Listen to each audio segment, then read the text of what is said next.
8, 4, 2 etcetera എന്ന സമഗുണിത ശ്രേണിയുടെ അതായത് ജിയോമെട്രിക് പ്രോഗ്രഷൻ്റെ 9ാം പദം കാണുക.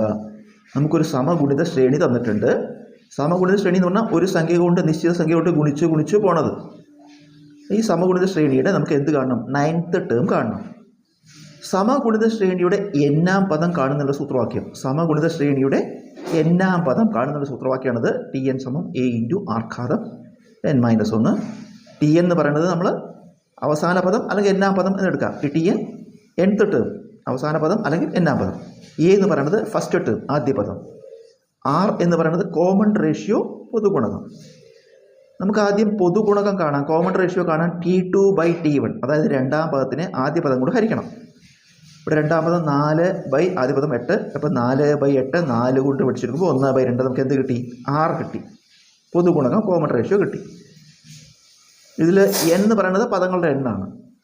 നമുക്ക് ഈ സൂത്രവാക്യത്തിൽ വരെ കൊടുക്കാം. നമുക്ക് എന്താ കണ്ട? 9ാം പദം. അപ്പോൾ ടി എന്ന് പറഞ്ഞാൽ n-ാം പദം. അപ്പോൾ 9ാം പദം T9 സമം സൂത്രവാക്യത്തിൽ ആദ്യം എ ആണ്. അത് എത്രയാണ്? ആദ്യ പദം 8 ഇൻറ്റു സൂത്രവാക്യത്തിൽ പിന്നെ ആർ പൊതുഗുണകം. അത് നമ്മൾ കണ്ടുപിടിച്ചു 1/2 ഹോൾ ഘാതം സൂത്രവാക്യത്തിൽ n-1.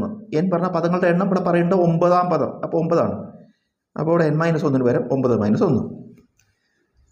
8 ഇൻറ്റു 1/2 ഘാതം 9 1 കുറച്ച് 8.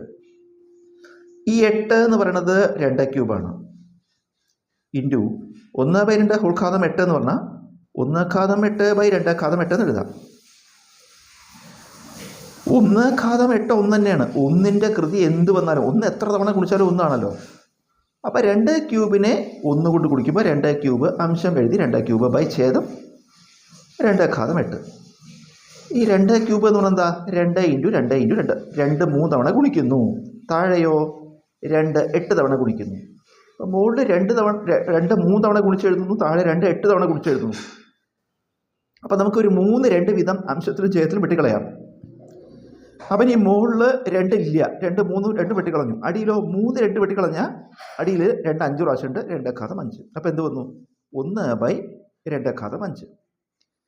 1/2 ഘാതം 5 പറഞ്ഞാൽ എന്താ? 2 5 തവണ ഗുണിക്കുക. 2 ഇൻറ്റു 2 ഇൻറ്റു അങ്ങനെ ഗുണിക്കുമ്പോൾ ഉത്തരം 32 വരും. അതായത് ഉത്തരം 1/32 ആണ്. എന്ത്?